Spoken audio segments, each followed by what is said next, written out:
दिगंबरा दिगंबरा श्रीपाद दिगंबरा दिगंबरा दिगंबरा श्रीपाद दिगंबरा दिगंबरा दिगंबरा श्रीपाद दिगंबरा.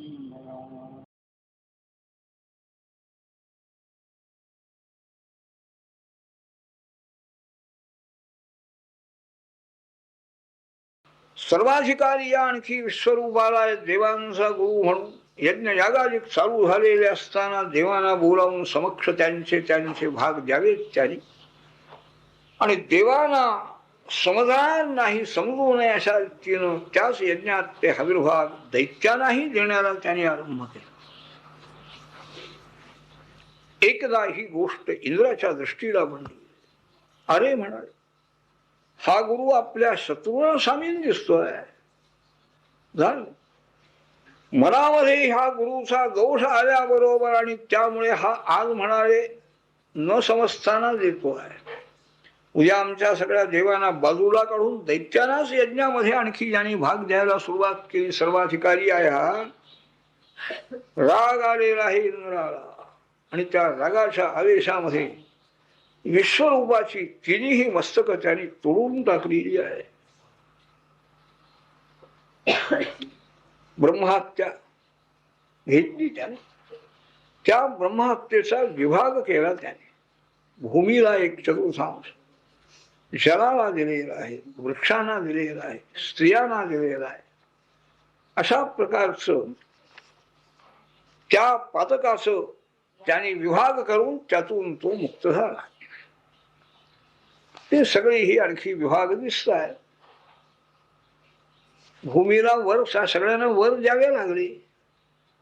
भूमी खंडली, काही केलं तरी सुद्धा ती पुन्हा भरून येईल असा तिला वर दिला आणि एक चतुर्थांश भाग तिच्याकडे दिला.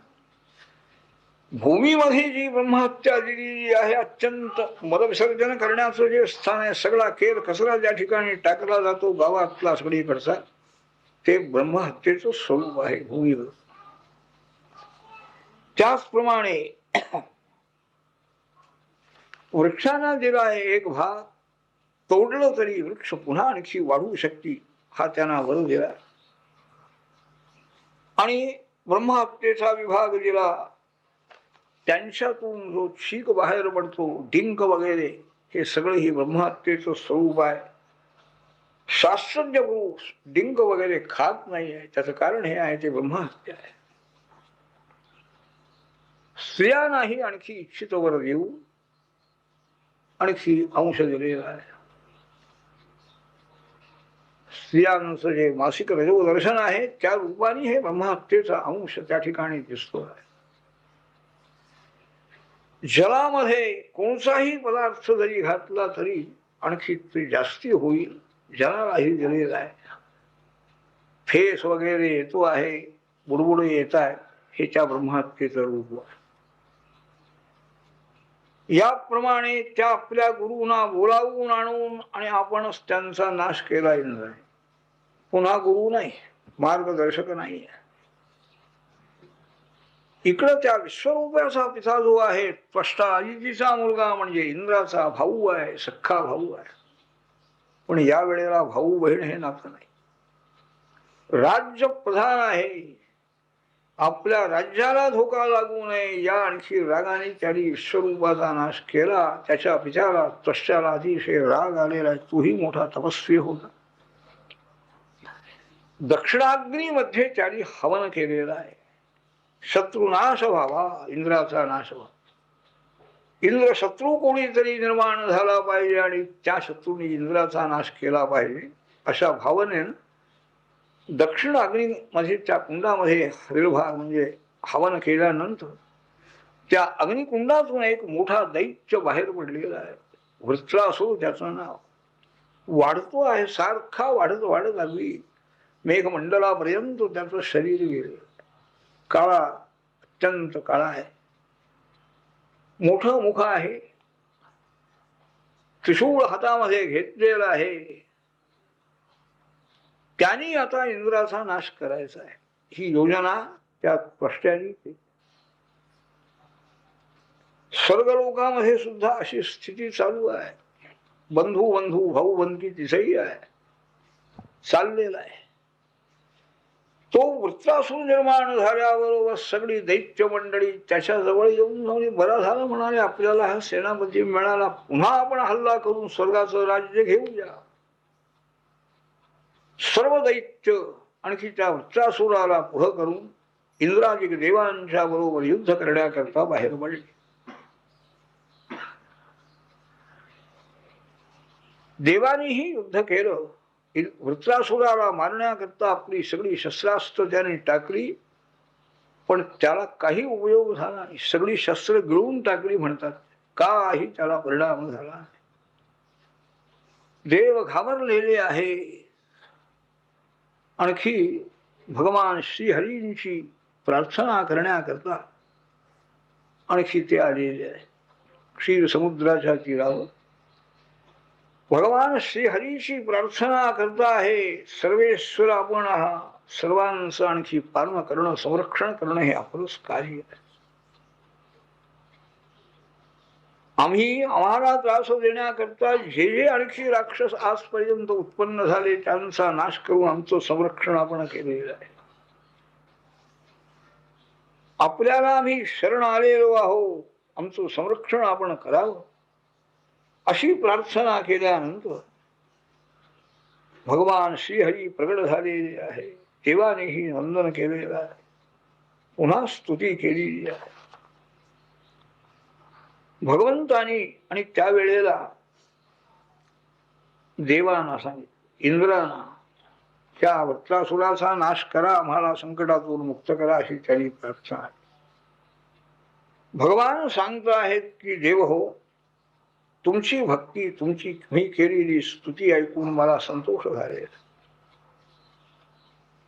माझा जो भक्त आहे त्याची जी इच्छा असेल ती पूर्ण होती म्हणा. किंवा तुम्ही असं करा, आता दधीची ऋषींच्या आश्रमामध्ये जाऊन त्यांचं शरीर मागून घ्या. तुम्ही विद्या आहे, तपश्चर्या आहे, योगाभ्यास आहे, त्यामुळे त्यांचं शरीर अत्यंत समर्थ आहे. त्यांचं जे हाडं आहे शरीरात नारायण वर्माचं नित्य पठण ते करत. इतकी आणखी प्रवृत्ती अस्थी आहेत, हाडं आहे की त्या हाडापासून, त्या अस्थीपासून एक वज्र नावाचं शस्त्र वृत्रकर्म विश्वकर्म्याकडून तुम्ही करून घ्या आणि त्या वज्राने वृत्रासुराचा शिरच्छेद आणि इंद्रा तुला करता येईल. काही घाबरू नका, तुमचा नाश कोणीही करू शकणार नाही अशा प्रकारचं आश्वासन भगवंतांनी दिलेलं आहे. आणि भगवान गुप्त झाले. सगळे देव दहीची ऋषींच्या आश्रमामध्ये आलेले, त्यांनीही त्यांचा सत्कार केला. देवानी विनंती केली, ऋषी महाराज आम्ही मोठ्या संकटात सापडलेलो, वृत्रासुर निर्माण झालेला आहे, त्याचा नाश करायचा आहे, त्याकरता आपलं शरीर आम्हाला पाहिजे आहे, शस्त्र तयार करायचं. ऋषींनी थोडस परीक्षा पाहिजे. काय म्हणाले तुम्ही, काय मागावं काय नाही तुम्हाला कळत नाही. शरीर मागता तुम्ही, शरीर कोण देऊ शकेल म्हणाले तुम्हाला. शरीर किती प्रिय आहे सर्व जीवाला आणि मला तुम्ही शरीर मागता. देवाने सांगितलं, महाराज आपल्यासारखे जे ब्रह्मज्ञानी महात्मे आहे ते लोक कल्याणाकरता शरीर नाही काहीही देऊ शकत. त्यागी आपण आमचं एवढं कार्य झालं व्हावं अशी माझी इच्छा.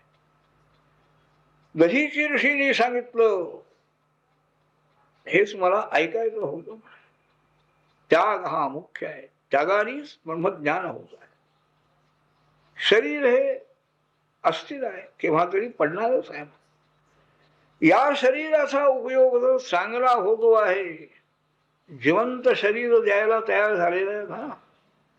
मेलेलं शरीर मृत झाल्यानंतर आमच्या शरीराची असेही व्यवस्था करा म्हणून लिहून ठेवतात. जिवंत शरीर कोण देणार आणि त्यांच्या शरीराची किंमत ती काय आहे. इथं दधीची ऋषींचं शरीर फार समर्थ आहे.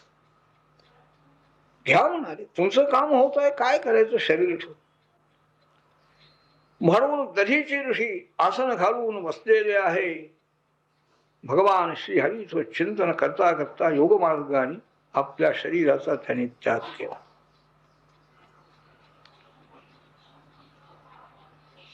विश्वकर्म्याला सांगितलं. विश्वकर्म्याने त्यांच्या अस्थीपासून एक वज्र नावाचं आयुध तयार करून दिलेलं आहे. आणि सर्व देव वृत्रासुराचा दैत्यांचा नाश करण्याकरता आणि युद्धभूमीवर आलेले आहे. देवदैत्यांचं भयंकर युद्ध त्यावेळेला झालेलं आहे. त्रेतायुगाच्या आरंभी नर्मदा तीरावर हे युद्ध. नमुची, शंबर, अनर्वाद, विमूढा असे मोठे मोठे पराक्रमी दैत्यही त्या ठिकाणी आहे आणि देवगणही आहे. वृत्रासुर जो आहे हा वृत्रासुर इंद्राचा शोध करतो. इंद्र कुठं आहे? दैत्यांचा आरंभाला पराभव झाला. दैत्य सगळे पळून जायला लागले. मग वृत्रासुर आणखी त्यांना जीव देतो. त्यांनी सांगितलं, अरे पळता काय म्हणाले तुम्ही? युद्धामध्ये जरी आणखी प्राण गेला तरी चांगली सर्वगती मिळणारी आहे. पुण्य केवढा आहे म्हणाले. परत फिरा. दैत्यांना त्याने मी आहे आलो म्हणाले आणि त्या देवसैन्यामध्ये जाऊ त्यांनी पुष्कळशे देव नुसते पायाखाली तुडवून मारलेले आहे. आणि इंद्राला गाठलं त्याने. इंद्र हा ऐरावत गजावर हत्तीवर बसून युद्ध करण्याकरता आले. वज्र हातामध्ये आहे. त्यांनी आपल्या त्या शत्रूवर इंद्राने गदा फेकली. शेंडू प्रमाणे ती गदा ह्याने झेलली इंद्राने आपल्या वृत्रासुराने.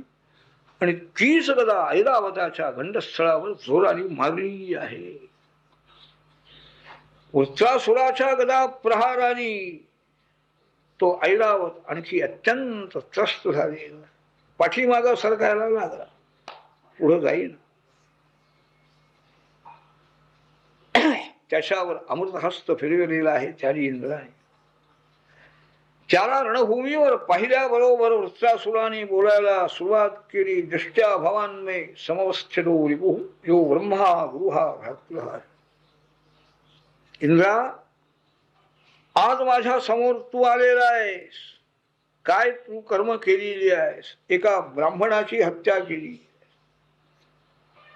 गुरुची हत्या केली. त्या ब्राह्मणाला गुरु म्हणून बोलावलंस. माझ्या बंधूला तू मारलेला आहेस. आज दैवयोगाने माझ्या समोर तू आलेला आहेस. तुला मी जिवंत ठेवणार नाही. माझ्या त्रिशूलाने तुझ्या शरीराचे मी तुकडे करणार आहे. एक आत्मज्ञानी असा महात्मा गुरुस्थानावर त्याची नेमणूक तुम्ही केली आणि त्याची शिर मस्तक तोडून टाकलीस तू. तुला काही लज्जा नाही? काय तुझं स्वर्गाचं राज्य मिळविलंस, पण काय त्याचा उपयोग? मनावर ताबा नाही. आज तुझ्या शरीराचे तुकडे काढून ह्या गंधर्व पक्षाधिकांना ते सगळे मी वाटून टाकणार. जे जे देव माझ्या अंगावर धावून येतील त्यांचाही मी नाश करणार आहे. हेही सांगितलं आरंभाला वृत्रासुराने. पण तो मोठा विचारी हो.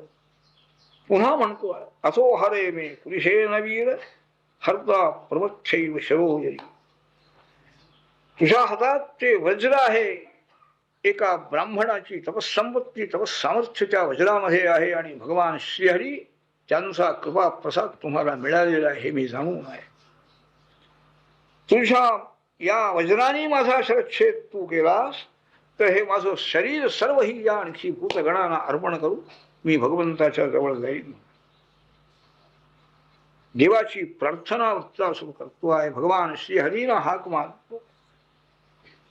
इंद्रालाही सांगतो आहे, इंद्रा लवकर तुझं वज्र टाकून माझा नाश तू कर म्हणा. का टाकत नाहीस? तुझी गदा फुकट गेली म्हणून हे वज्र फुकट जाणार नाही. सामर्थ्य बरं होईल माझा नाश झाला. भगवंताचं मनाने चिंतन करीत करीत माझा आणखी शरीर खाली पडेल. त्या भगवंताची कृपा मला पाहिजे आहे. मला स्वर्गाचं राज्य नको, मला कोणतीही सत्ता नको. आमचा स्वामी त्याची कृपा कोणची आहे? ऐक म्हणाले इंद्रा, त्रैवर्गिकायास विघातमस्मत्पतिर्विधत्ते पुरुषस्य शक्र ततोनुमेयो भगवत प्रसारो यो दुर्लभो अकिंचन गोचरो. खरा भगवत भक्त आहे कृत्रासु. तो सांगतो आहे, भगवान श्रीहरीची खरी कृपा तुला ऐकायची आहे काय? म्हणाले, ऐक. आमचा स्वामी भगवान, आम्ही धर्माचरण केलं, अर्थार्जन केलं, कामसेवन विषय सेवन केलं. हे धर्म अर्थ काम याच्याकरता आम्ही प्रयत्न करू लागलो तर ते सर्व प्रयत्न तो निष्फळ करतो. धर्माचरणही आमच्याकडून करू देत नाही. अर्थामध्ये विघ्न आहे, कामामध्ये विघ्न. पण यावरून भगवंताचा प्रसाद आमच्यावर आहे असा मी अनुमान करतो. ह्या धर्मार्थ कामामध्येच आमचं मन गुंतवून राहू नये ही तेव्हा देवाची इच्छा आहे अशी आमची कल्पना होती. असा प्रसाद दुसऱ्याला मिळणार नाही. अकिंचन करून टाकतो ना देव भक्ताला. धर्माचरण जर व्यवस्थित घडलं तर तोही एक अभिमान उत्पन्न. मी धर्माचरण करतो आहे, उगीच काय देवाची माझ्यावर कृपा आहे काय? म्हणजे देवापेक्षा धर्मच मोठा ठरतो ना. आज्ञा ईश्वराची म्हणून करायचं धर्म, पण प्राधान्य फलदाता जो आहे तो मुख्य आहे. तेव्हा असा प्रसाद आमच्यावर आमच्या स्वामीचा आहे. नको, मला विजयाची इच्छा नाही. हे सगळं त्याच्या इच्छेनं होणार आहे. शरीर पडलं तरी त्याच्या इच्छेनं होणार आहे. मला काही नको आहे. भगवंताची प्रार्थना करतो आहे, मला आपले दासानुदास आपण करा देवा. माझ्या मनाने आपल्या गुणांचं अखंड स्मरण माझ्या मनामध्ये राहावं. माझ्या शरीराने आपली सेवा घडावी. वाणी आणखी आपलं नामस्मरण. स्वर्गाचं राज्य मला नको, ब्रह्मलोकाचं राज्य नको, सार्वभौम राज्य नको, योगसिद्धी मला नको आहे. आपल्याला सोडू काही म्हणा. ज्यांना पंख अजून फुटलेले नाही आहे असे पक्षी घरट्यामध्ये राहतात. आई बाप बाहेर गेलेले असतात, केव्हा आपली आई परत येईल याची सारखी वाट पाहत असतात. त्याप्रमाणे आणखी आपलं दर्शन केव्हा होईल मला याची मी वाट पाहतो आहे. आपल्या भक्तांची संगती मला नेहमी घड. संसार चक्रामध्ये अद्यापही मला किती दिवस फिरावं लागतंय, किती काळ याचा काही नियम नाही. पण या संसार चक्रात मी सापडलेलो असताना आपल्या भक्तांची संगती मला घडली तर माझा उद्धार होईल. अशी कृपा माझ्यावर करा असं रणभूमीवर तो वृत्रासुर म्हणतो आहे. आपल्याला विजय मिळण्यापेक्षा आपला देह पडावा अशीच इच्छा वृत्रासुराची आहे. त्याशिवाय भगवंताचं दर्शन नाही, त्याच्या जवळ जाता येणार. आणि नंतर उठला, त्रिशूळ हातामध्ये घेतलेला आहे आणि त्याने तो भयंकर त्रिशूळ इंद्राच्या अंगावर फेकला. इंद्रा मेलास म्हणाले. सावध होता येईल. त्याच्या हातामध्ये ते वज्र होतं. त्यांनी त्या त्रिशूळाचे तुकडे केले. त्या वृत्रासुराचा एक हात तोडून टाकलेला आहे. दुसऱ्या हातामध्ये शस्त्र घेतलं त्याने वृत्रासुराने. आणखी ते शस्त्र त्यांनी इंद्राच्या हातावर टाक. धक्का बसला हाताला. हातातलं ते वज्र खाली जमिनीवर पडलेलं आहे. इंद्र मोठ्या संकटात सापडलेला आहे. शत्रूच्या समक्ष हातामध्ये शस्त्रही आपण धरू शकत नाही. असं झालं की नाही? शस्त्र हातातनं खाली पडणार म्हण. इंद्र मोठ्या संकटात सापडलेला आहे. वृत्रासुराने ही युद्ध बंद केलं. शत्रू संकटात आहे, तो निशस्त्र आहे. आपण शस्त्र प्रयोग करायचा नाहीये. आणि उलट त्या इंद्राला सांगतोय, इंद्रा अरे घे ते वज्र घे तू. हा काही विषादाचा समय आहे का? वा वज्र पडलं, मी कसा घेऊ असं विचार करू नको. युद्ध करायची इच्छा आहे तूही युद्ध करायला आलास, मी आलेलो आहे. या जय विजयाचा निर्णय नाही म्हणाले, शेवटपर्यंत करता येईल. सर्व ही विश्व ज्याच्या ताब्यामध्ये आहे तोच एक परमात्मा नित्य विजयी आहे. आपण सगळी जय किंवा पराजय अशा स्थितीमध्ये. तेव्हा घे माझ्या घे, आणि माझा प्राण घेण्याचा तू प्रयत्न करतो आहे. एक हात माझा तू तोडून टाकलेला आहेस, तरी मी दुसऱ्या हाताने आणखी शस्त्र घेऊन युद्धाला तयार आहे ना, हे लक्षात घे. इंद्राने ते वज्र पुन्हा घेतलं हातामध्ये आणि त्यांनीही सांगितलं, दानवा तू खरोखर मोठा महात्मा आहे, सिद्ध पुरुष आहे, भगवंताचा खरा भक्त तू आहेस.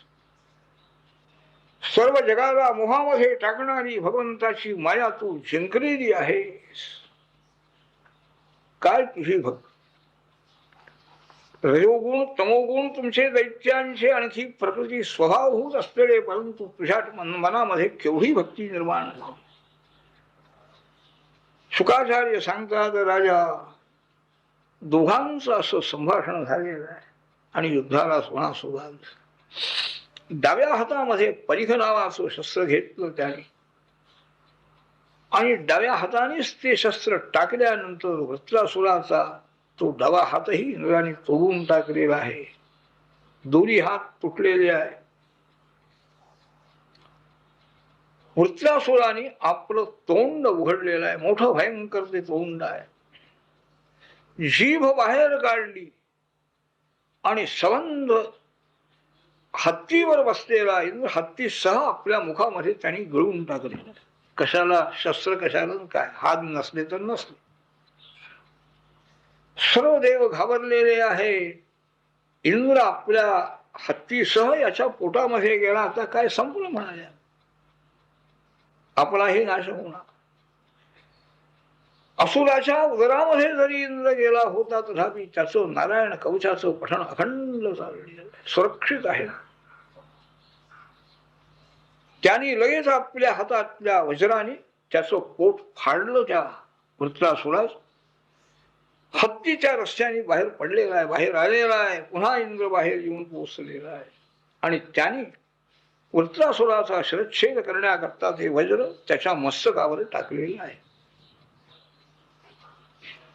शुकाचार्य सांगतात, राजा केवढा तो भयंकर वृत्रासुर होता. शिरच्छेद झाला म्हणाले, पण 1 वर्षाचा काळ लागला त्याचं शिरच्छेद करण्याकरता. सर्व देव संकटातून मुक्त झाले. सर्वांना समाधान झालं, पण इंद्राला समाधान झालं नाही. वृत्रासूर जन्माला आल्यानंतर सर्व देव ऋषी सगळी मंडळी इंद्राला सांगतायत, विनंती करतायत की आपण या वृत्रासुराचा नाश करा म्हणा. पण इंद्र म्हणाला, मी काही हे काम करणार. एक ब्रह्महत्या माझ्या हातून झाली, त्यातून कसा तरी मोकळा झालो. ही दुसरी ब्रह्महत्या, हा ब्राह्मणाचाच मुलगा आहे. शरीर असुर असलं म्हणून काय. मग सर्व ऋषीमंडळींनी इंद्राला सांगितलं, जरी असा नाश झाला तरी सर्वांचं संरक्षण होईल. ब्रह्महत्या दोष तुझ्याकडून अश्वमेध यज्ञ आम्ही करू आणि ब्रह्महत्या दोषातून मुक्त होशील. ऋषींच्या आश्वासनाप्रमाणे इंद्राने त्या वृत्रासुराला मारलं. ती ब्रह्महत्या त्याच्या पाठीमागं लागली. कुठेही त्याला स्वास्थ्य नाही. एका कमलामध्ये सूक्ष्म रूप धारण करून इंद्र जाऊन बसलेला आहे. कसं आपण या ब्रह्महत्येतून कसं मुक्त. तेवढ्या काळात नहुष जो आहे आयुराजाचा मुलगा, आपल्या ज्ञानाने तपाने श्रेष्ठ ठरलेला, तो इंद्रपदाचा अधिकारी तात्कालिक, आणि तो झालेला इंद्र झालेला.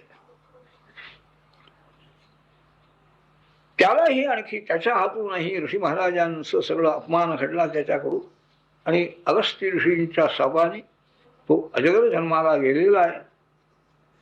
पांडव वनवासामध्ये असताना त्या अजगराने भीमाला धरलं. भीम ओरडू लागला. धर्मराज इथं गेलेले आहेत.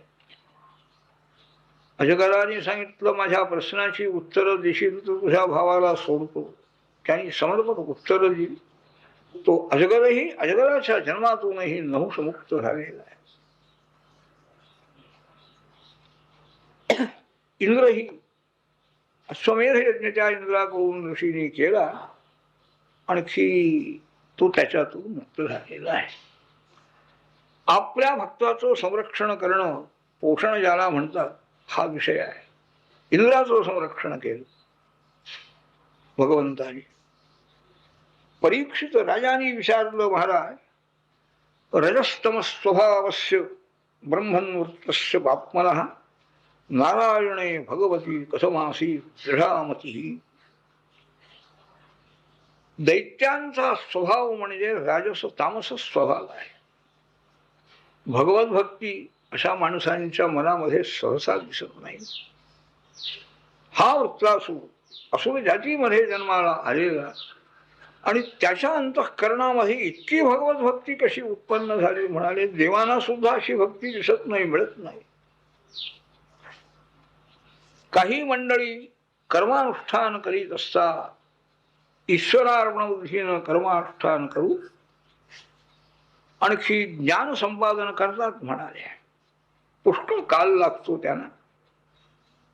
ज्ञान मिळालं तरी सुद्धा भगवंताची भक्ती करण्याकडे प्रवृत्त होणारे फार अल्प असतात. असं असताना हा वृत्रासुर असुर म्हणून जन्माला आलेला आणि एवढा हरिभक्त झाला कसा, हा प्रश्न राजाने केल्यानंतर शुकाचार्य महाराज सांगतात, राजा, एक पूर्वीचा इतिहास तुला सांगतो. व्यास महर्षी, नारद ऋषी, देवर ऋषी यांच्या मुखातून मी हे सगळं ऐकलं. एक सार्वभौम राजा चित्रकेतू नावाचा आणखी पूर्वी होऊन गेला. मोठा राजा आहे, प्रजाजनांचं पालन पोषण करतो आहे, सर्व ही समृद्धी आहे. कितीतरी त्याच्या स्त्रिया होत्या, पण त्या कोणाही स्त्रीपासून त्याला मुलगा झालेला नाही आहे. सर्व ही स्त्रिया वंध्याच मिळालेल्या आहे. काय करणार? सार्वभौम राजा आहे, संपत्ती आहे, ऐश्वर्य आहे, त्याच्या मनाला समाधान नाही. एके दिवशी ब्रह्मकुमार अंगिरा ऋषी त्याच्या राजवाड्यामध्ये आलेले असताना त्यांची पूजा राजाने केलेली आहे आणि राजाने त्यांना विनंती केली, महाराज, मला पुत्र नाही आहे, मला आपण पुत्र द्या, संतती द्या. राजाला उपदेश करू मुक्त करण्याकरता अंगिरा ऋषी आपणहून आले होते, पण राजाची वासना या मुलामध्ये आहे. संसार चांगला झाला पाहिजे, संतती झाली पाहिजे अशी इच्छा आहे, म्हणून थांबले अंगिरा ऋषी. आणि त्यांनी त्याला काही विधान सांगितलं, नियम सांगितलं, आणखी हे दिलेलं आहे. यज्ञ त्याच्याकडून त्यांनी करीवला. यज्ञाचा प्रसाद पत्नीला देण्याकरता आज्ञा केली आणि अंगिरा ऋषी निघून गेले. तो यज्ञ प्रसाद स्वीकार केल्यानंतर त्याची जी पत्नी कृतज्ञती, तिला गर्भधारणा झालेली आहे आणि 9 महिने पूर्ण झाल्यानंतर एक दिव्य उत्तम मुलगा तिला झालेला आहे. पुष्कळ दानधर्म केले राजाने आनंदाने, आणखी सर्व आनंद हाच एक कमी होता, संतती तीही मिळाली, पूर्ण आनंद समाधान त्याला झाले. संसारामध्ये नेहमी आनंद टिकत नाही. सुख साधनं मिळाली, सुख मिळायला लागलं तरी त्याच वेळेला दुःखाची साधनही अज्ञात रूपाने असतात, तीही पुढे येतात. पुष्कळ स्त्रिया राजाला होत्या. एकट्या या स्त्रीला मुलगा झालेला आहे, बाकीच्या स्त्रियांच्या मनामध्ये मत्सर निर्माण झाला. तिला एकटीलाच मुलगा झाला. राजेसाहेबांचं प्रेम हिच्यावरच राहणार, आमच्याकडं लक्ष राहणार नाही, असे विचार मनामध्ये आले. त्या सर्व स्त्रिया आणखी त्या बालकाचा नाश करण्याकरता टपलेल्या आहेत. बाहेरून त्याने प्रेम दाखवले.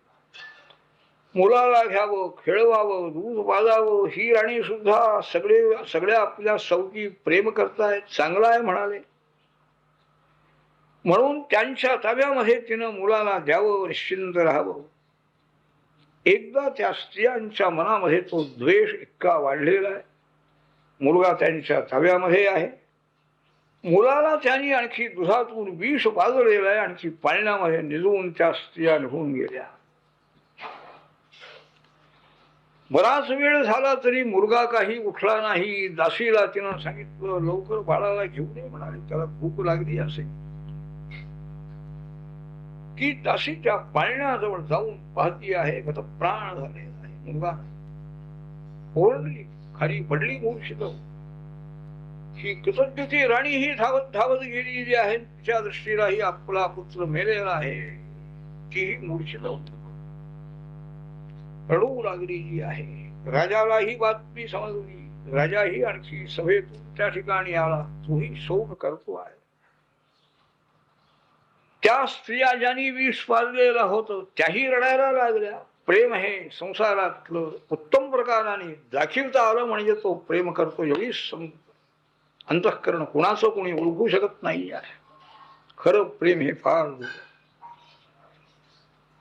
लोकांना समजलं पाहिजे की आम्हालाही दुःख झालेलं आहे. याप्रमाणे तो राजा चित्रकेतू शोकाकुळ झालेला आहे, पडलेला आहे.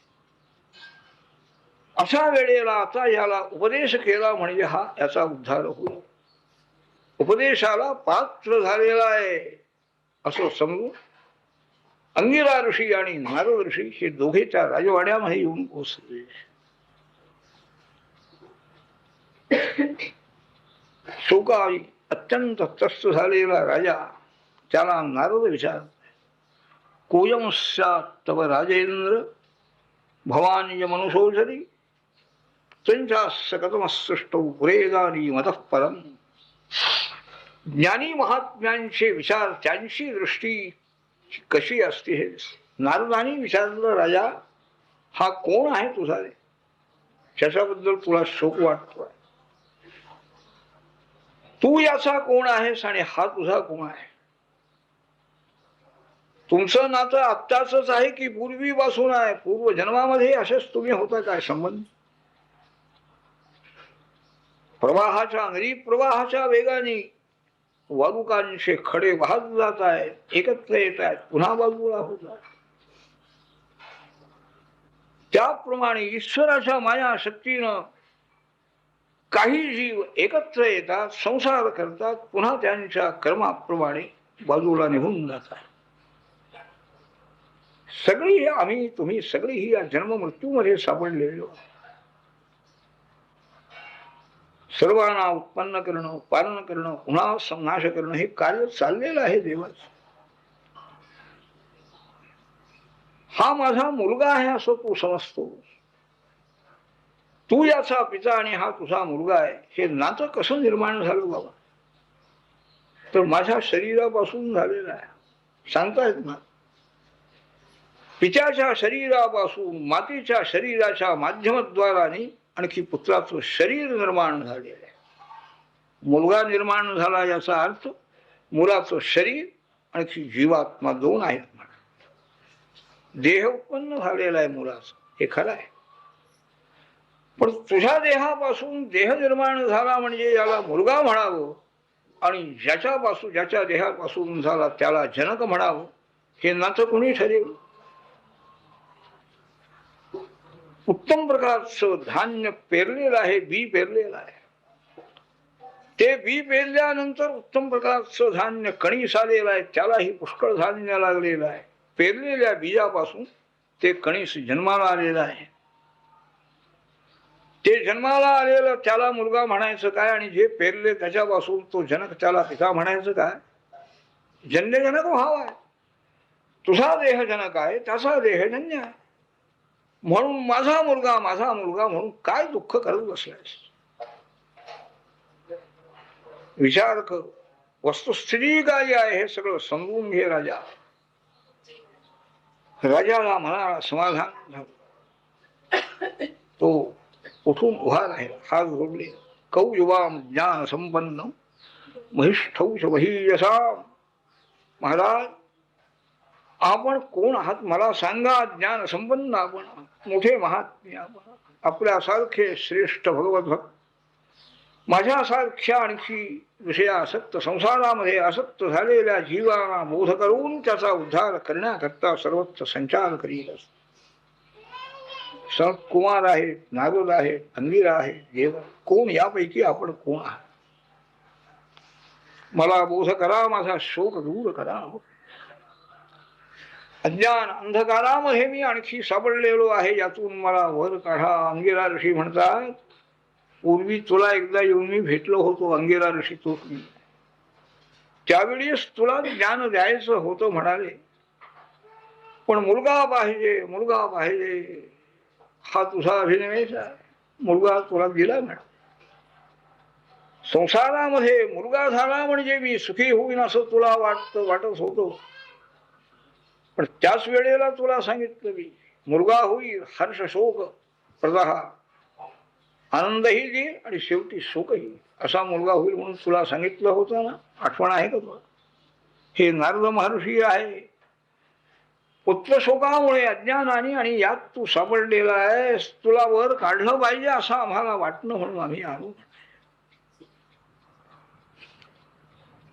सर्व ही नश्वर आहे म्हणाले राजा. तू तरी कुठं राहणार आहे? हे राज्य तरी कुठं राहणार आहे?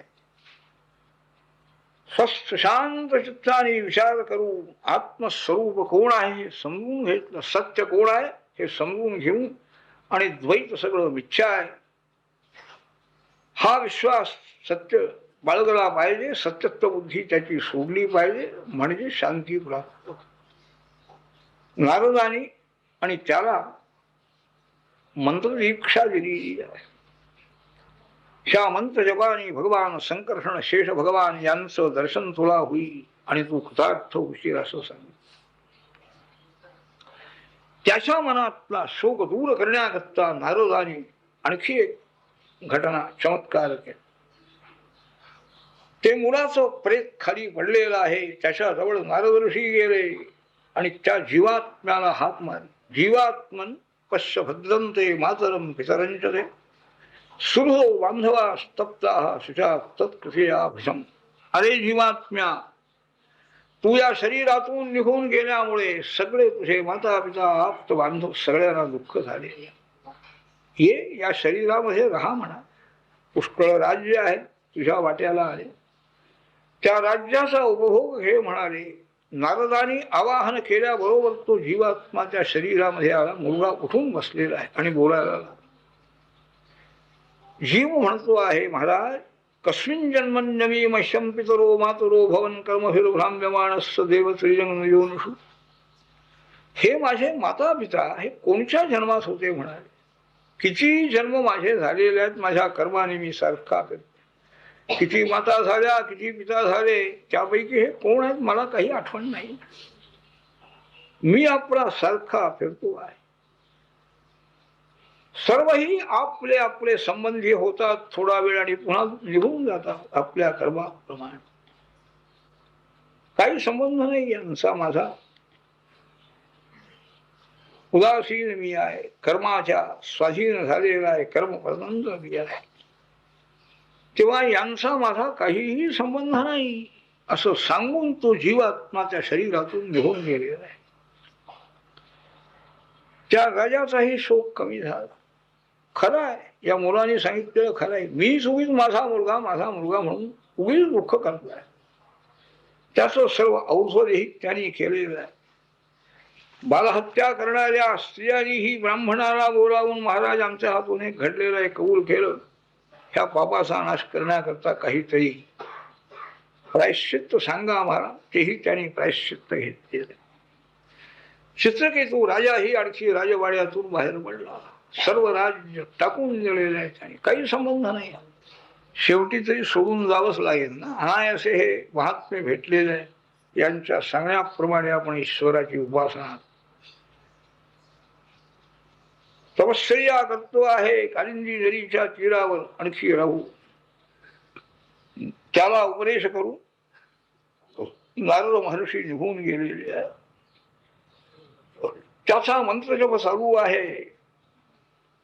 त्या नारदांच्या कृपेमुळे आणि 7 दिवसामध्येच तो विद्याधरांचा अधिपती झाला ईश्वर कृपे.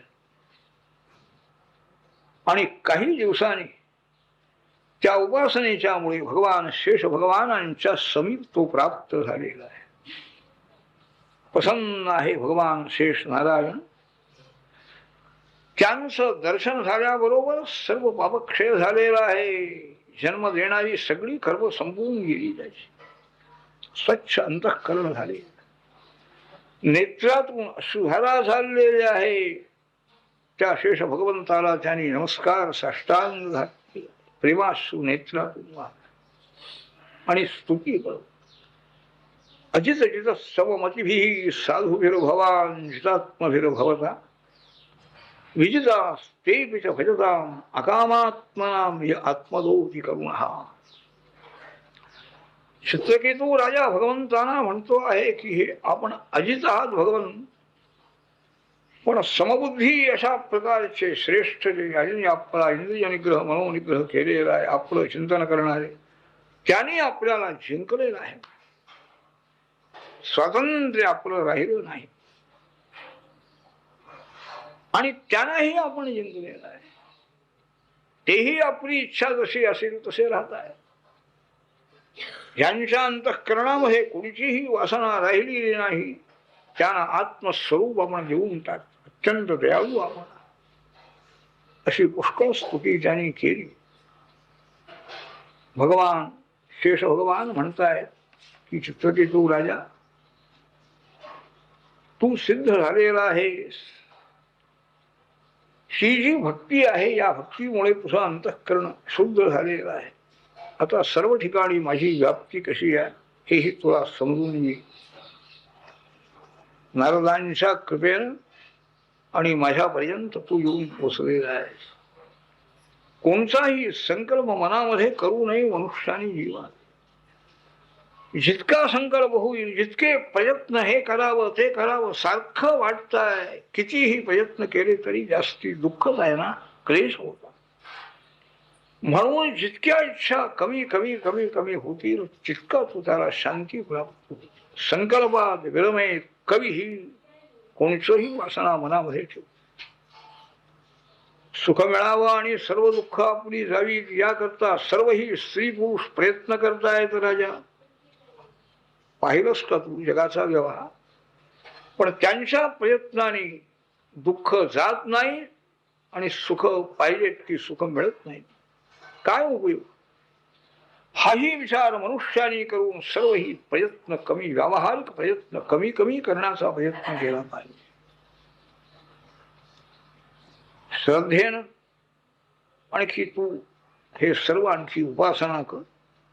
ज्ञान विज्ञान तुला प्राप्त होईल आणि तू मुक्त होशील, असं भगवंतांनी त्याला सांगितलं. भगवान मुक्त झालेले. तो विद्याधरांचा अधिपती चित्रकेतू राजा, त्याला दिव्य विमान भगवंतांच्या कृपेनं मिळालेलं आहे. विमानामध्ये बसून तो सर्वत्र संचार करतो. कितीतरी लक्षावधी वर्ष गेली. सामर्थ्य कायम आहे. सर्व ऋषी मंडळी सुद्धा त्याची स्तुती करतायत. मोठा योगी वाहन सर्वत्र संचार करताना एकदा कैलास पर्वतावरती तो आलेला आहे विमानामध्ये बसून. त्या ठिकाणी महादेव बसलेले आहे, सर्व ऋषी मंडळी आहे, आणखी सगळी देवमंडळी आहे. पार्वती माता आणखी शंकरांच्या मांडीला मांडी लावून अगदी जवळ बसलेली आहे. तो विमानात बसून आलेला आहे चित्रकेतू राजा. त्याने ते पाहिलं आणि तो हसायला लागला. काय म्हणाले? हे महादेव म्हणता सर्व लोकांना मार्गदर्शन करता आणि या भर सभेमध्ये इतक्या जवळ स्त्रीला घेऊन बसता येतात. सामान्य लोक सुद्धा असं करणार? शुकाचार्य सांगतात राजा, भगवान शंकरानेही त्याची वाणी आहे, पण ते हसले नाही. पूर्ण ज्ञान संपन्न आहेत, त्यांना काही राग बी काही आलं. पार्वतीला मात्र राग आलेला आहे. ती म्हणाली आम्हाला आणखी शिकवणारा हा आज कोण नवीन आलाय म्हणाले. हे सगळे ऋषी यांना काही कळत नाही. ही कुणी महादेवांची निंदा करत नाही, त्यांना काही शिकवित नाही. हा कोण नवीन आलाय. भगवंताचा भक्त म्हणतो आहे, आणखी श्रेष्ठ महात्म्यांचा उपहास करतो आहे. तू म्हणाले या तुझ्या आणखी कर्मामुळे, पापकर्मामुळे तू राक्षस जन्माला जाशील, दैत्य होशील, असा शाप आणखी पार्वती मातेनं त्याला. तो लगेच विमानातून खाली उतरला. पार्वती मातेच्या चरणावर त्याने मस्तक ठेवले. आई साहेब, माझ्या अपराधाची आपण क्षमा करा. बोललो मी म्हणाले, त्याची आपण क्षमा करा असं सांगून, काय माझ्या प्रारब्धाने जे का दैत्य व्हायचं दैत्य होऊ, आणखी एक जन्म जास्ती, कितीतरी झालेले आहेत जन्म, असं सांगून न रागावताना चित्रकेतू विमानात बसून होऊन गेले. भगवान शंकराने पार्वतीला सांगितलेलं आहे, पार्वती हा केवढा मोठा आहे तुला माहिती नाही, आणि तुला राग येण्याचं काय कारण होतं तो मला बोलला होता म्हणाले. तुला रागावण्याचं आणि शाप देण्याचं काय कारण आहे असं तिला म्हणालेलं आहे. असं यापुढं करत जाऊ नकोस. केवढ्या भगवत भक्ताला तू शाप दिलास म्हणाले. भगवंताने याची क्षमा करावी अशी प्रार्थना आणि त्यांनी केली. चित्रकेतू राजा निघून गेला. भगवान शंकरांनीही पार्वतीला ताकीद केलेली आहे, अविवेक उपयोग नाही. वासुदेवाची भक्ती करणारे जे आहे ते काही कोणालाही बोलू शकतात म्हणाले, स्वतंत्र आहे. त्याला कोणाची भीती त्यांना वाटत नाही, निर्भय असतात ते.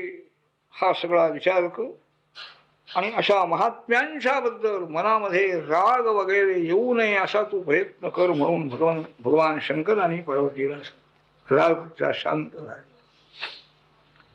पार्वतीलाही शाप देण्याला समर्थ होता तो चित्रकेतू, पण त्याने राग आवरलेला आहे. क्षमा मागून तू निघून गेला. परीक्षित राजा तोच विद्याधर चित्रकेतू राजा हा पार्वतीच्या शापामुळे दक्षिणाग्नी कुंडातून तो उत्पन्न झालेला आहे, दानव झालेला आहे.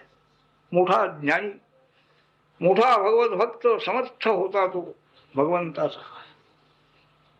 वृत्र हा असुर का झाला याचं कारण हे झालं. हा इतिहास आणखी महात्म्य, विष्णू भक्तांचं महात्म्य या इतिहासावरून समजून येणार आहे. श्रद्धेनं हे श्रवण केलेलं असताना पातकातून अशा रीतीनं हे सर्व ही चरित्र शुकाचार्य महाराजांनी आणि परीक्षित राजाला निवेदन केलेलं आहे.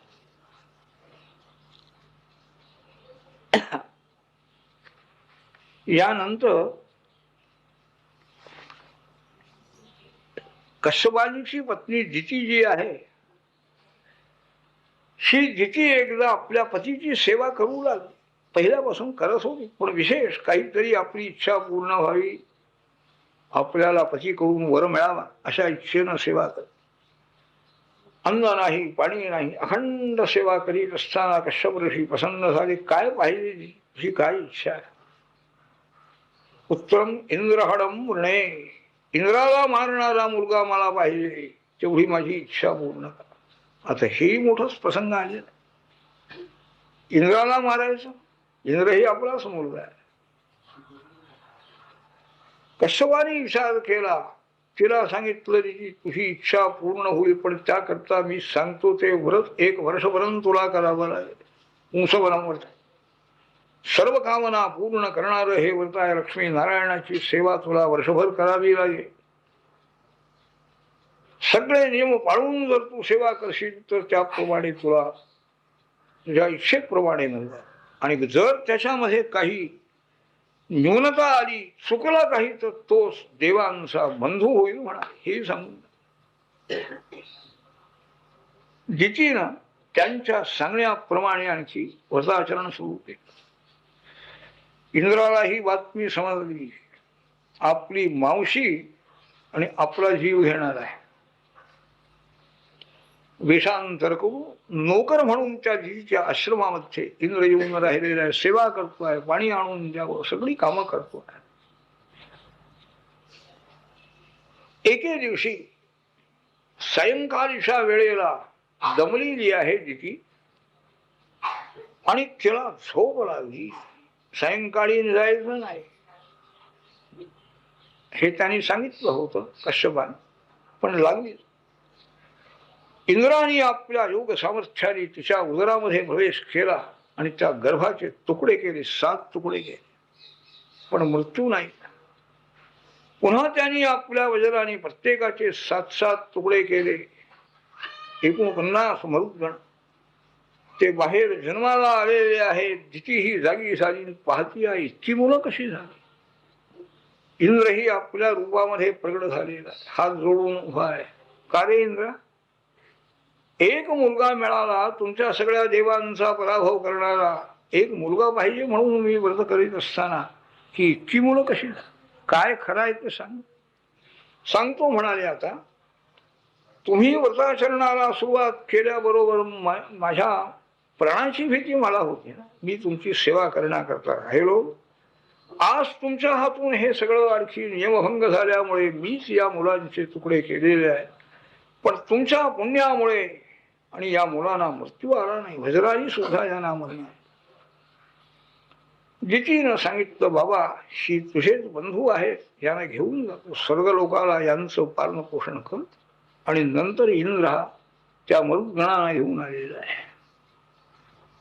इच्छा जरी झाली तरी ती इच्छा सात्विक पाहिजे, सात्विक वासना पाहिजे. त्याही जायला पाहिजे वस्तुता, पण सात्विक वासना आणि राजस तामस वासना ह्या कमी होऊ शकतात. परीक्षित राजाने शुकाचार्य महाराजांना विचारलं, महाराज परमेश्वर भगवान श्रीहरी हे पक्षपाती दिसतात म्हणाले. इंद्रादिक देवांचा पक्ष स्वीकारायचा आणि दैत्यांना मारायचा अवतार घेऊन सामान्य माणसासारखंच झालं म्हणाले. सर्वामी समाय समोहम सर्वभूतेषु नमे द्वेषोस्ति न प्रिय सांगता येते आणि वागता येते. मला शत्रू मित्र कोणी नाही म्हणतो. आणि देवांना संरक्षण करण्याकरता दैत्यांना मारता, हे काय आहे. हे नारायणाच्या गुणाबद्दल मला संशय निर्माण झालेला आहे. परीक्षित राजे सुद्धा काही प्रश्न विचार करण्याचा, ही विषमबुद्धी ईश्वराची कशी आहे म्हणाले. मग शुकाचार्य महाराजांनीही त्याला सांगितलं, परमात्मा हा समाय म्हणाले. सर्वत्र त्याची समता आहे, समबुद्धी आहे, विषमता नाही. याकरता तुला एक इतिहास पूर्वीचा सांगतो. राजसूय यज्ञ आणखी धर्मराजाने केला. त्या यज्ञामध्ये श्रीकृष्णांची अग्रपूजा धर्मराजाने केल्यामुळे शिशुपालाला राग आला. त्याने पुष्कळ कृष्णांची निंदा केली आणि कृष्णांचा सुदर्शन चक्राने त्याचा शिरच्छेद झाला. त्याच्या शरीरातून तेज बाहेर पडून ते कृष्ण शरीरामध्ये विलीन होऊन गेलेलं आहे. हे पाहून धर्मराजांना आश्चर्य वाटते. त्यांनी नारदांना विचारलं, नारदा, हा मुलगा शिशुपाल धमघोषाचा मुलगा जन्माला आल्यापासून कृष्णाचं वैर करतो आहे. शिशुपाल आणि दंतभक्त दोघेही. असा असताना निरंतर ईश्वराची निंदा करणारा हा पापी मनुष्य हा नरकात जायला पाहिजे. वेद राजा जसा गेला, नरक राहिला बाजूला. कृष्णांचं सायुज्य मुक्ती त्याला मिळाली, कृष्णरूप होऊन गेला. हे काय म्हणाले. पापाचं आणखी पुण्याचं काही कल्पनाच करता येत नाही. पाप कोणचं आणि पुण्य कोणचं कसं ठरवायचं. त्यावेळेला आणखी नारद ऋषींनी त्याला सांगायला सुरुवात, निंदनस्तव सत्कार न्यक्कारार्थं करे वरम प्रधान परयोहो राजन अविवेकेन कल्पितम. हे शरीर जे मिळालेलं आहे म्हणाले, ह्या शरीरामध्ये आलेला जीवात्मा कुणाचा शत्रू होतो, कुणाचा मित्र होतो. मान अपमान हे सगळंही या शरीराच्या द्वाराने उत्पन्न होतं. प्रधान आणखी परमात्मा यांचा अविवेक झाल्यामुळे हे शरीर तयार झाले आणि या शरीरामध्ये आल्यानंतर पाप घडतं, पुण्य घडतं, हे सगळं कार्य चाललेलं आहे. म्हणून भगवंताची भक्ती करण्याकरता आपण प्रयत्न केला पाहिजे. मानव शरीर मिळाल्यानंतर निर्वैर अंतःकरण झालं पाहिजे, प्रेम निर्माण झालं पाहिजे, तर आणखी हे हो. भक्तियोग हा श्रेष्ठ आहे. परंतु या शिशुपालाचं हे उदाहरण पाहून मला असं वाटतं की ईश्वराचं वैर करणारा सुद्धा मुक्त होतो. कारण अखंड त्याच्या मनामध्ये परमेश्वर आहे ना, वैरबुद्धी द्वेषामुळे. त्यामुळे आणखी हा शिशुपाल मुक्त झालेला आहे. वैरानुबंध आहे. वैरामुळे द्वेषामुळे त्याचं अंतःकरण आणि कृष्णाशी तन्मय झालेला. हा आणि दुसरा दंतवक्त्र मामे भाऊच आहेत कृष्णांचे. हे पूर्वी विष्णू भक्त होते. त्यांना ब्राह्मणांचा शाप झाल्यामुळे या ठिकाणी आणखी जन्माला ते आलेले आहेत. भगवंतांनी त्यांना मुक्त केलेला. भक्तांचा उद्धारच केला की नाही भगवंतांनी, त्यांचा नाश करू. धर्मराजांनी विष्णू भक्तांना शाप कसा झाला, ते कसे जन्माला आले, हे सर्व आम्हाला सांगा अशी प्रार्थना केली असताना नारद महर्षी आणखी ती कथा सांगतात. विष्णू लोकामध्ये भगवान विष्णूंच्या दर्शनाकरता ब्रह्मदेवाचे मानसपुत्र जे आहेत सनक सनंदन सनातन कुमार, हे कुमार ते आलेले आहेत. 5-6 वर्षाचं वय आहे. ते आले. दरवाजामध्ये हे जय विजय उभे होते. त्यांनी त्यांना आज जायचं नाही म्हणून प्रतिबंध केला. त्यांनाही राग आलेला आहे. त्यांनी सांगितलं, या वैकुंठ लोकामध्ये राहण्याला तुम्ही अपात्र आहात. रजोगुण तमोगुण इथं नाही, शुद्ध सत्वात्मक वैकुंठ लोक आहे आणि तुमच्या मनामध्ये मात्र हे सगळे उच्चनीचपणा आहे. कुणाला अडवायचं, कुणाला सोडायचं. त्याकरता तुम्ही असुर योनीमध्ये जन्माला जा असा शाप त्यांनी दिला. त्यांनी प्रार्थना केली, 3 जन्मांनी पुन्हा परत या म्हणून त्यांनी शाप दिलेला आहे. ते दोघे दितीच्या गर्भातून जन्माला आले. हिरण्यकशिपू ज्येष्ठ पुत्र आणि हिरण्याक्ष लहान. हिरण्यकशिपूचा नाश नरसिंह अवतार धारण करून भगवंतांनी केला आणि पृथ्वीचा उद्धार करण्याच्या वेळेला वराहरूप धारण करून भगवंतांनी त्या हिरण्याक्षाचाही नाश केला. हिरण्यकशिपूनी आपला मुलगा जो प्रल्हाद हरिभक्त त्याला मारण्याकरता पुष्कळ प्रयत्न त्यांनी, परंतु त्यांना तो मारू शकला नाही. ते दोघे दुसऱ्या जन्मामध्ये रावण आणि कुंभकर्ण झालेले आहे. रामचंद्र अवतार धारण करून त्यांचा नाश त्यांनी केला. सर्व रामचरित्र मार्कंडेय ऋषी तुला सांगती, वनवासामध्ये तुम्ही गेला म्हणजे हे नारदांनी सांग. तेच दोघे या ठिकाणी भगवान श्रीकृष्णांचे मावस भाऊ म्हणून जन्माला आलेले आहेत. आत्ता शापातून मुक्त झाले. 3 जन्म झाले.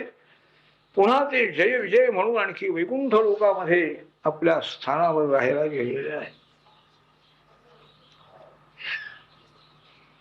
धर्मराज म्हणाले, नारदा, हिरण्यकशिपूने आपल्या मुलाचा द्वेष केला, काय कारण?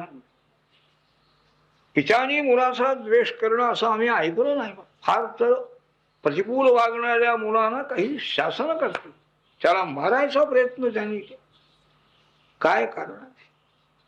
नारद सांगतात, वराह अवतार धारण करून हिरण्याक्षाचा नाश आणखी भगवंतांनी केला. हिरण्यकशिपू रागावलेला आहे. हरीने माझ्या भावाला मारलं, त्या हरीला मारलं पाहिजे त्याच्या मनामध्ये हरीबद्दल वैरभाव निर्माण झाला. हरिस्वरूप त्याला माहिती नाही ना. सर्व दानवांना त्यांनी आज्ञा केली पृथ्वीवर जाऊ. हे जे सगळे ऋषी मंडळी आहेत, ब्राह्मण मंडळी आहेत, त्यांचे सगळे आश्रमातली झाडं बिडं तोडून टाका, आश्रमाला आग लावा. ते सगळे ब्राह्मण ईश्वरार्पण बुद्धीनं कर्म करतात. आपल्या सर्व कर्माचं फळ ईश्वराला अर्पण करतात. आणि त्यामुळे हा हरी श्रेष्ठ ठरलेला आहे. त्या द्विजांच्या क्रिया अगोदर तुम्ही बंद पाडा. ही आज्ञा केली. सर्व दैत्य भूमीवर त्याप्रमाणे सर्व आणखी सज्जनांना त्रास देऊ लागले. त्यांचे आश्रम जाळले. त्यांना त्रास अत्यंत दिले. नंतर हिरण्यकशिपुनी आपल्या मातेला हिरण्याक्षाला मारल्यामुळे मातेला दुःख झालेलं आहे. त्याच्या स्त्रीला दुःख झालं. त्यांच्या मुलाला दुःख झालेलं आहे. सर्वांचंही समाधान हिरण्यकशिपुनी केलेलं आहे. उत्तम उपदेश केला मातेला. आणखी त्या मातेचं दुःख त्याने दूर केलेलं आहे. त्यानंतर हिरण्यकशिपू तपश्चर्या करण्याकरता बाहेर पडला. आत्मानम अजेयम अजरामरम आत्मानम अप्रतिद्वंद्वम एक व्याजम विहित. आपण अजरामर व्हावं, अजिंक्य व्हावं आणि एक स्वामित्व म्हणजे सर्वाचं स्वामित्व आपल्याला मिळावं अशी इच्छा धारण करून तो तपश्चर्येला गेलेला. मंदर पर्वतावरती गुहेमध्ये त्याची तपश्चर्या चालली. वर हात केलेले आहे, आकाशाकडे दृष्टी लावलेली आहे आणि पायाच्या अंगठ्यावर उभा राहिलेला आहे. पुष्कळ काळ गेलेला आहे, जटा वाढलेले आहेत, त्याच्या मस्तकातून आणखी अग्नी बाहेर पडलेला आहे. अशी मोठी तपश्चर्या झाली. देवांना अत्यंत त्रास होऊ लागला. ब्रह्मदेवांना शरण गेले सर्व आणि त्यांनी प्रार्थना केली की त्या दैत्य राजाला काय द्यायचा तो वर द्या. आम्ही आकाशात सर्व लोकांमध्ये सुद्धा राहू शकत नाही, त्याचं तेज आम्हाला सहन होत. देव म्हणाले, ब्रह्मदेवांना सांगताय तपश्चर्येचं फल त्याला काय पाहिजे, काय मिळवायचंय. आम्ही असं ऐकलं म्हणाले. सर्वोच्च स्थान या ब्रह्मदेवाला मिळालं, तपानीच मिळाले. आणि ब्रह्मदेवाने सगळे सृष्टीचे नियम घालून दिलेले आहेत. तर तो हिरण्यकशिपुनी असा मनामध्ये निश्चय केलेला आहे की ब्रह्मदेवांच्या सृष्टीतले सगळे नियम वगैरे बदलून टाकायचे. त्यांनी ज्यांना देव केलेला आहे त्यांना दैत्य करायचं आणि दैत्यांना देव करायचं असा त्याचा संकल्प. त्यांनी ठरवलेलं पाप हे पुण्य आहे आणि पुण्य हे पाप आहे असं ठरवायचं. असं काही विलक्षण मनामध्ये संकल्प करून तो तप करतोय. म्हणजे तुम्हाला सुद्धा भीती आहे त्याच्यापासून. लवकर त्याला आणखी त्याचं तप बंद करा. ब्रह्मदेव आलेले आहेत, वारुळ वाढलेलं आहे, शरीरातलं रक्त मांस सगळं आटून गेलेलं आहे. मोठी तपश्चर्या. ब्रह्मदेवांना सुद्धा समाधान झालं. त्याने कमंडलूतलं पाणी हातामध्ये घेऊन त्याच्या शरीरावर प्रोक्षण केल्याबरोबर दिव्य शरीर त्याला मिळालं. वारुळातून तो हिरण्यकशिपू बाहेर आलेला आहे. भगवान ब्रह्मदेवांची स्तुती त्यांनी केलेली आहे. आणि काय पाहिजे वर विचारल्यानंतर त्यांनी सांगितलं, महाराज यदि दास्यभिमतान्वरान्वे मरुदोत्तम भूतेभ्यस्तद विसृष्टेभ्यो मृत्युर्माभून मम प्रभू. हा पहिला वर आहे. भगवंता मला जर वर द्यायची आपली इच्छा असेल तर आपण ज्यांना उत्पन्न केलेलं आहे त्या कोणत्याही भूतापासून मला मृत्यू येऊ नये. देव नाही, दानव नाही, विद्याधर नाही, गंधर्व नाही, मानव नाही, कोणाकडूनही माझा नाश होऊ आणखी जास्ती सुधारणा करतो. नांतर बहिर्दिवानक्तम अन्यस्मादपि चालुहैः नहू मौ नांबरे पुनः मृत्यू. न नरैर न मृगैरपि. आपली बुद्धी जास्तीत जास्ती चालवी म्हणजे असा घोटाळा. मृत्यू येऊ नये सांगितलं. आपण ज्यांना निर्माण केले त्या कुणाकडूनही मृत्यू येऊ नये. पण घराच्या आत मृत्यू येऊ नये, घराच्या बाहेर येऊ नये. म्हणजे उमऱ्यावर मारलं तरी चालेल, हे त्यानेच कबूल केलं सगळं. दिवसा मृत्यू येऊ नये मला, रात्री मृत्यू येऊ नये, संध्याकाळी त्याचा नाश झालेला. भूमीवर येऊ नये, अंतराळामध्ये येऊ नये. माणसापासून मृत्यू येऊ नये, पशुपासून येऊ नये. हे सगळे वर जास्तीत जास्त आणखी मागू.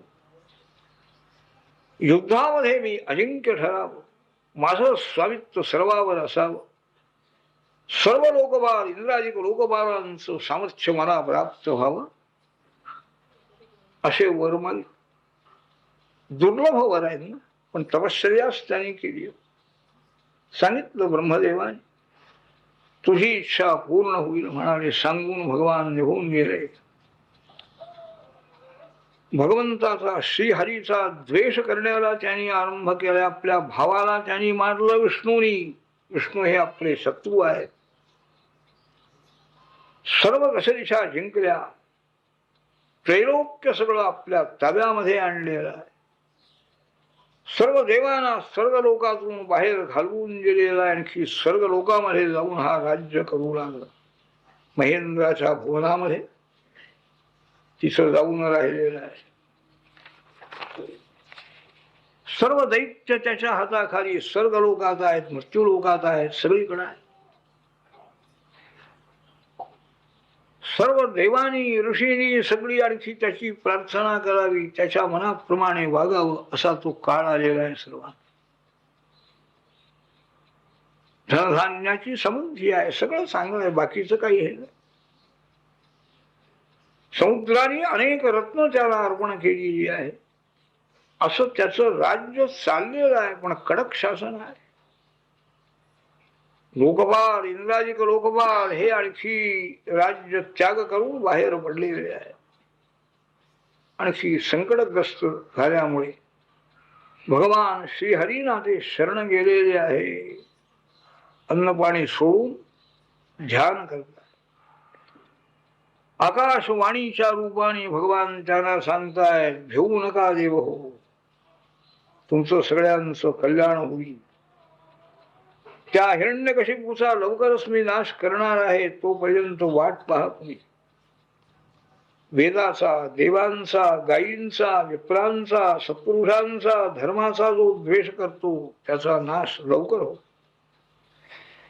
ज्या वेळेला हा हिरण्यकशिपू आपल्या मुलाचा द्वेष करायला लागेल, निर्वैर आहे, शांत आहे, मोठा भक्त आहे प्रल्हाद, याचा द्वेष ज्या वेळेला हिरण्यकशिपू करायला लागेल त्यावेळी ब्रह्मदेवाने याला कितीही वर दिले असले तरी याचा मी नाश करीन. आकाशवाणी ऐकली. प्रणाम करून सर्व देव आणखी तिथून निघून गेले. दैत्य राजाला 4 मुलं होती. प्रल्हाद हा सर्वात लहान पण गुणाने मोठा होता. सत्य प्रतिज्ञा आहे, कधीही खोटं बोलायचं. इंद्रिय ताब्यामध्ये आहे. अत्यंत नम्रपणाने सर्व ही ज्येष्ठ गुरुजनांच्या बद्दल वागतो आहे. प्रेमाने सर्वाबरोबर वागतो आहे. आणखी त्याच्या अंतःकरणामध्ये हरिभक्ती ही जन्मापासूनच आहे. केव्हाही कोणत्याही अवस्थेमध्ये जेवायला बसला तरी सुद्धा भगवंताचं स्मरण झाल्याबरोबर जेवण बंद झालं. तीच आठवण होत. रडतो आहे, हसतो आहे. त्या भावामध्ये निमग्न झालेला तो प्रल्हाद, त्याला देहभान नाही सह. अशा मुलाबद्दल त्या हिरण्यकशिपूच्या मनामध्ये आणखी वैर निर्माण झालं. काय कारण आहे धर्मराजाने विचार. शुकाचार्य नारद सांगतात, राजा पौरोहित्याय भगवान काव्य केला सुगई. दैत्यांचे गुरु म्हणजे शुक्राचार्य महाराज, त्यांची मुलं षंड आणखी अमर. हिरण्यकशिपूच्या वाड्याजवळच त्यांचेही दोघांचे वाडे होते. त्या वाड्यामध्ये ते राहिले होते. शुक्राचार्यांचे पुत्र. राजाने आपला मुलगा प्रल्हाद त्यांच्या स्वाधीन केला. याला शिकवा म्हणाले, सगळं उपदेश करा. आणखी पुष्कळ दैत्यांची मुलं त्यांच्या जवळ शिकण्याकरता राहिली होती. शिकवलं त्यांनी, मुलांना शिकवण्याचा प्रयत्न केला. पण या प्रल्हादाच्या मनाला ते काही पटलं नाही. हे काय शिक्षण म्हणाले. गुरुनी सांगावं ते सगळं असंच आहे. तुम्ही दैत्य आहात, तुम्ही आणखी असं वागलं पाहिजे वगैरे वगैरे त्यांनी सांगावं. प्रल्हादाला ते काही पटू नये. ऐकतो, ऐकून घेतो आहे, चाललेला आहे. प्रल्हादाला घेऊन एकदा गुरुपुत्र हे राजवाड्यामध्ये आले. हिरण्यकशिपू सिंहासनावर बसलेला आहे. प्रल्हादाने येण्याबरोबर साष्टांग नमस्कार आपल्या पित्याला केला. त्याला उचलून आपल्या मांडीवर घेतलं हिरण्यकशिपू आणि विचारलं, बाळ प्रल्हादा, काय म्हणाले, काय करावं असं तुझ्या मनाला वाटतं, सांग बाबा. तुझ्या मनाने अत्यंत योग्य असं तू काय ठरविलेलं आहे, हा त्याचा प्रश्न आहे. लगेच प्रल्हादजी म्हणा, तर साधुवन्ये सुरवरी जदिहीना सरा समुद्युग्न धियाम असग्रहा हित्वात्मवादंग्रह मंधकूपम वनंगतो यत हरिमाश्रये तत्साधुवन्ये. राजे साहेब, रागावू नका, मी सांगतो. माझ्या मनाने अत्यंत योग्य उत्तम अशा प्रकारचं म्हणजे हरिभक्ती करावी, वनामध्ये जावं, घरदार सोडून द्यावं असं मला वाटतं. कारण घरात राहणारे हे सगळेही संसारी नेहमी उद्विग्न असतात. त्यांच्या मनाचं पूर्ण समाधान झालेलं कधीही दिसत नाही. कारण ह्या असत्य मिथ्या अशा प्रकारच्या विषयामध्ये त्यांची आणखी बुद्धी गुंतवून राहिली. ती त्यांच्या मनाप्रमाणे मिळत नाही, पण नेहमी दुःखी आहे. अशा घरामध्ये संसारामध्ये राहण्यापेक्षा हे सगळं घरदार सोडून देऊन वनामध्ये जाऊन भगवान श्रीहरी त्यांची भक्ती करावी हे मला उत्तम वाटतं. दिगंबरा दिगंबरा श्रीपाद वल्लभ दिगंबरा.